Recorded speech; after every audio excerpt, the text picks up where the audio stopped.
حدیث مبارکہ نبی کریم صلی اللہ علیہ وسلم نے ارشاد فرمایا کہ اللہ کے فرشتے زمین پر چکر لگاتے رہتے ہیں، وہ ایسی محافل کو ڈھونڈتے رہتے ہیں جہاں پہ اللہ کا ذکر ہو رہا ہو۔ جب وہ کچھ فرشتے ایسی محفل کو ڈھونڈ لیتے ہیں تو باقی فرشتوں کو آواز دیتے ہیں، ہلمو الی حاجاتکم، اے فرشتوں ادھر آؤ، جو تم ڈھونڈ رہے تھے، جس محفل کو تم تلاش کر رہے تھے وہ یہاں ہے۔ وہ تمام فرشتے اس جگہ پر حاضر ہو جاتے ہیں، حتیٰ کہ زمین سے لے کر آسمان تک فرشتوں سے یہ بھر جاتا ہے۔ وہ اپنے نورانی پر پھیلاتے ہیں۔ جب یہ محفل ختم ہو جاتی ہے، ذکر کی محفل اختتام ہو جاتی ہے، جب اللہ کے فرشتے واپس جاتے ہیں تو رب پوچھتا ہے، اے فرشتوں کہاں تھے؟ فرشتے عرض کرتے ہیں، مالک دنیا میں فلاں جگہ تیرا ذکر ہو رہا تھا، ہم وہاں گئے تھے۔ رب پوچھتا ہے، اے فرشتوں یہ بتاؤ میرے بندے میرے بارے میں کیا کہہ رہے تھے؟ فرشتے عرض کرتے ہیں، مالک وہ تیری برائی بیان کر رہے تھے، تیری حمد بیان کر رہے تھے، تیری تعریف بیان کر رہے تھے۔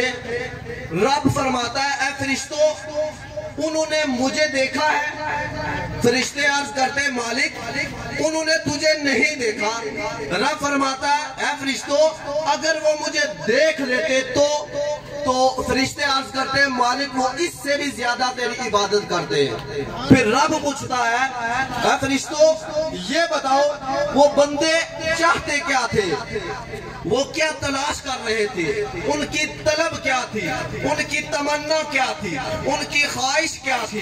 فرشتے عرض کرتے ہیں، مالک وہ جنت کے طلبگار تھے، وہ جنت چاہ رہے تھے۔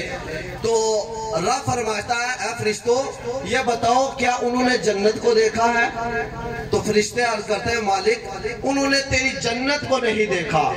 تو رب فرماتا ہے، اگر وہ اس جنت کو دیکھ لیتے تو فرشتے عرض کرتے وہ اس سے بھی زیادہ طلبگار ہوتے۔ پھر رب فرماتا ہے، اے فرشتوں یہ بتاؤ وہ کس چیز سے پناہ مانگ رہے تھے؟ تو فرشتے عرض کرتے ہیں، مالک وہ تیری دوزخ سے پناہ مانگ رہے تھے۔ رب فرماتا ہے، یہ بتاؤ کیا انہوں نے دوزخ کو دیکھا ہے؟ فرشتے عرض کرتے ہیں، مالک انہوں نے دوزخ کو نہیں دیکھا۔ تو رب فرماتا ہے، اگر وہ اس کو دیکھ لیتے تو فرشتے عرض کرتے ہیں، مالک اگر وہ دیکھ لیتے تو وہ اس سے بھی زیادہ نجات مانگتے۔